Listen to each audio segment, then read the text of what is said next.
Good afternoon, Congressman Cicilline, Mayor Winthrop, distinguished guests, members of Congregation Jesuit Israel, ladies and gentlemen.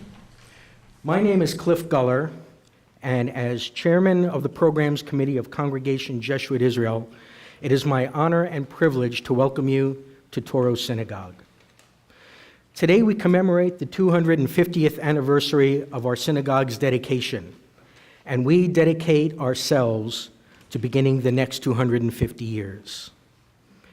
In the afternoon was the dedication of the new synagogue in this town. Those words were recorded by Ezra Stiles, not a Jew, but a congregational minister who was an invited guest at the proceedings. His presence at the event had a lot to say about the lively experiment that was Newport and the colony of Rhode Island and Providence plantations. And his words form the foundation of what we know about what transpired on December 2nd, 1763. We learned from Stiles that the ceremony began just as ours did, by a handsome procession in which were carried the books of the law. In fact, ladies and gentlemen, this very book that you see behind me was carried in the procession on that day. Stiles writes that the spiritual leader of the Jewish community at the time, Isaac Touro, informed him that this scroll was already over 200 years old when it was received as a gift from a congregation in Amsterdam. Scholars tell us it is even possible it was smuggled out of Spain when the Jews were expelled in 1492. And just like the people who founded this congregation and built this synagogue, it traveled from place to place until it arrived here in Newport and found a home. Nearly 30 years before George Washington's letter laid the groundwork of religious freedom in this country, and even longer before Isaac Touro's sons, Judah and Abraham, would endow the synagogue, this book was opened and read and studied in this very building. If you look carefully, you'll see that this book is still open. It is still being read. It is looked upon by literally thousands of visitors who come from around the world each year to learn our amazing story, and more importantly, to pray here. One of our tour guides, and she's here this afternoon, Linda Nathanson, explained in an interview with Chip Reed of CBS that the building's very location tells its story. It wasn't concealed behind a row of nondescript buildings or hidden behind a high wall. It was built on a hillside out in the open. Our windows are clear and wide, with the sanctuary, as Ezra Stiles wrote, brilliantly illuminated. We don't hide here. The Jews of colonial Newport intentionally positioned this building to be a symbol, a visible, accessible, and living house of Jewish worship. And we, the members of Congregation Jesuit Israel, dedicate ourselves to keeping it that way for generations to come. Thank you.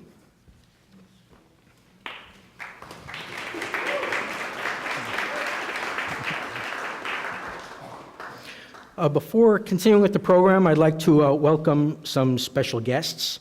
Representing Rhode Island's congressional delegation in Washington, please welcome Congressman David Cicilline.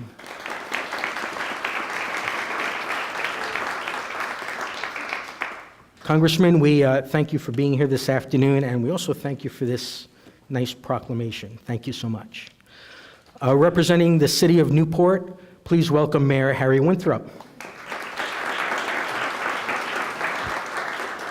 Mr. Mayor, on behalf of the congregation, I would also like to thank you and the City Council for recently passing a proclamation recognizing the 250th anniversary of Touro Synagogue. Thank you.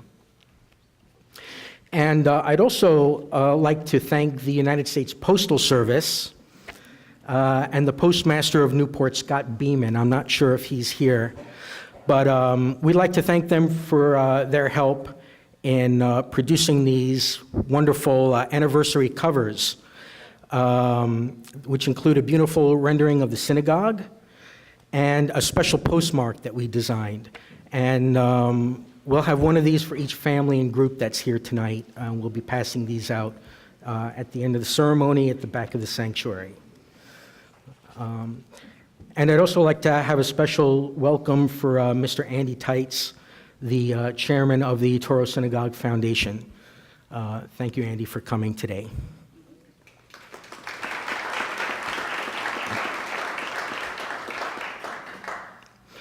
After leaving Newport, the Reverend Ezra Stiles eventually went on to become the 7th president of Yale University. He learned much from his connection to the synagogue, its members, and its spiritual leaders, and he used what he learned from us to forever transform Yale. To shed some light on that legacy, I am pleased to introduce Rahul Keeney. Rahul is a junior at Yale University, where he majors in chemical engineering. And he is also a member of the Ezra Stiles residential community on campus.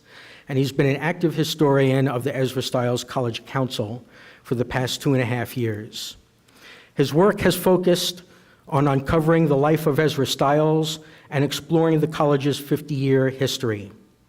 Of Indian heritage, and having grown up in Arizona, Rahul's diverse background and passion for history has led him to produce historical tidbits on YouTube, and he's also working on publishing a book.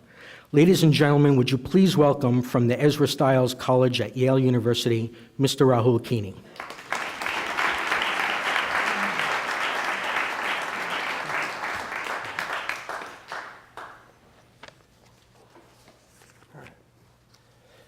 Hello, everybody. My name is Rahul Keeney, and I am a student at Ezra Stiles College at Yale University.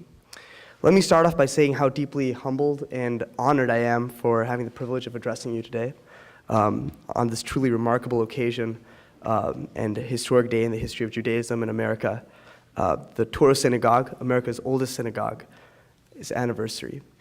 At Yale, I researched the living history of Ezra Stiles, who is the 7th president of Yale University and our college and our residential college's namesake. The history of the college itself, and most importantly, I research the students who follow in his steps. If you were to visit the Fellows Lobby at Ezra Stiles College, you would see within our college the pictures of every single master that our college has had for the past 50 years.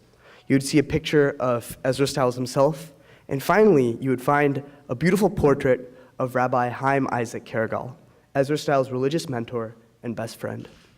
Today, I hope to share with you the importance of Stiles and his great friendship with the Touro Synagogue, as well as the great relationship between Judaism and Yale University. On December 2nd, 1763, exactly 250 years ago today, on the second day of Hanukkah, the oldest synagogue in America was dedicated. On that day, sitting at the dedication of the Touro Synagogue of Newport, Rhode Island, was none other than Ezra Stiles. Stiles lived in an age of excitement and change. He had lived a religious life by graduating from Yale with a degree in theology at the age of mere 19, and subsequently became ordained only 3 years later. Of the 6 presidents who preceded Stiles at Yale, all were Christian leaders and pastors of their own Christian denomination. In fact, even Stiles had been the minister of the Second Congregational Church in Newport, Rhode Island, which he just happened to visit on Clark Street today. From the founding of Yale University in 1701 until Stiles took office in 1778, Yale had remained a Christian institution founded by clergymen with mandatory prayer and heavy religious focus. But Stiles' predecessor, Thomas Clapp, had proven that the old ways were coming to an end. Thomas Clapp had in place laws to prevent temporary preachers from coming to the college and wanted to stop the disintegration of churches due to separation, and eventually fought for the creation of a student-run college church within Yale University for students to oppose the first Anglican church in New Haven. The students did what most students do when they have complete authority. They revolted, they rioted, and eventually they stopped going to class altogether. They used the church to criticize both Clapp and the Anglican church. So it was amongst all this religious tumult and conflict that Ezra Stiles came to office. Ezra Stiles is known for many things at Yale. He was a founding father. He was on the committee that initially founded Brown University. He was a librarian at the oldest lending library in America, Newport's very own Redwood Library and Athenaeum. And he was a scientist. He was a good friend of Benjamin Franklin. And in his spare time, he used Benjamin Franklin's electrical equipment to conduct the first electrical experiments in New England and in the world. He was also very economically savvy. and decided that in order to curb the colony's trade deficit with England, they should harvest silkworms and turn New Haven into a silk-producing hub. Unfortunately, the idea never quite took off. One can only hope that these policies might help us curb our trade deficit with China today. Stiles was a revolutionary and was president of Yale University during the American Revolution. And at the time, money was tight, and parents had to sew winter clothes and send them to their children. Despite that Stiles had spotted the British ships approaching New Haven in 1779, Stiles single-handedly wrote out diplomas onto parchment so that all of his students and every senior at Yale would graduate first. He was revolutionary both in his political mindset as well as in the classroom. He started de-emphasizing classical teaching and started re-emphasizing languages, astronomy, electricity, and the study of medicine. Most importantly, Stiles changed Yale into a secular institution, and that began with the introduction of Hebrew and subsequently Judaism. Ezra Stiles had a long relationship and fascination with the Hebrew language and Judaism. His relationship with Rabbi Isaac Touro and Rabbi Chaim Isaac Karagal, among other rabbis, encouraged him to uncover the mystical teachings of the Kabbalah. The most documented of interfaith six-month relationships was that between Reverend Ezra Stiles of the Second Congregational Church and Rabbi Isaac Karagal. Stiles dubbed his good friend Karagal as the 18th century version of the Wandering Jew. Karagal was born in Palestine, traveled to Egypt, Turkey, toured Amsterdam, and toured Italy, Austria, Bohemia, Germany, and the Netherlands before finally returning to Hebron. It was during these trips that Karagal met Ezra Stiles. The two became great friends in the 6 months that they knew each other. They talked about the nature of Hebrew and Arabic languages. They talked about the Old Testament and the New Testament. Stiles was willing to listen, and Karagal was willing to teach him Hebrew during this time. Rabbi Karagal died the same year Stiles became president, and as a result, all the freshmen at Yale were required to learn Hebrew. Valedictorians of 1785 and 1792 delivered their oration in Hebrew, and finally the university seal of Yale University was changed to the words Urim V'Tumim. So what does Urim V'Tumim mean? Urim V'Tumim refers to the sacred objects cast into the Jewish high priest's sacred breastplate and worn to make predictions. Tumim means innocent, Urim means lights. They've been adapted to meaning light and perfection, revelation and truth, doctrine and truth, and finally light and truth. This later became the motto of Yale University, known as Lux et Veritas. To the Touro Synagogue and his good friends Aaron Lopez and Isaac Touro, he was deeply grateful, for it was Rabbi Isaac Touro who had first helped Stiles to learn Hebrew, and his son Judah Touro, who became Stiles' lifelong friend. Though some were not inclined to study Hebrew, Yale eventually eased its policies and made the study optional. Stiles went on to becoming the first Semitic professor at Yale and delivered addresses in Hebrew, Aramaic, and Arabic. His great respect for the sanctity of the Touro Synagogue came to test in 1780 when a local clergyman, Mr. Channing, asked to use the Touro Synagogue for Christian services, which Ezra Stiles criticized as a violation of Jewish religious principles and Jewish law. Ezra Stiles valued the friendship and deep respect for his Jewish counterparts greatly and would support the study of Hebrew at Yale to the end of his days. However, to be a fair historian and a person who enjoys history, Ezra Stiles and Yale were not perfect by any means. Up until the 1960s, there existed an admission quota on Jews at Yale, and Ezra Stiles himself owned a slave. It was not until 1985 that President Giamatti, who was also a former master of our college, Ezra Stiles College, eliminated all formal records on Jewish students. However, it is arguable that without the push of Stiles to cross religious boundaries, Yale would have overlooked admitting great students such as Moses Simon, America's first black lawyer and the first Jewish student at Yale in 1805, and change would have been delayed yet again. At a time of religious revival and political upheaval in the United States, Ezra Stiles brought great change in the dynamic of Yale University. The previous president almost destroyed the university by simply introducing a college church. Ezra Stiles had gone many steps further by introducing science, by maneuvering a revolutionary war, and by introducing a long-lasting relationship with Judaism at Yale. Had it not been for his first-hand accounts and diary, very little would have been known about the colonial America, and we would not be gathered here today. In his diary, Stiles writes, December 2nd, 1763. Friday in the afternoon was the dedication of the new synagogue in this town. It began by a handsome procession in which were carried the books of the law to be deposited in the ark. Several portions of scripture and of their service with a prayer for the royal family were read and finally sung by the priests and people. There were present many gentlemen and ladies. The order and decorum, the harmony, the music, together with a handsome assembly of people, an edifice, the most perfect of the temple kind, perhaps in America, and splendidly illuminated.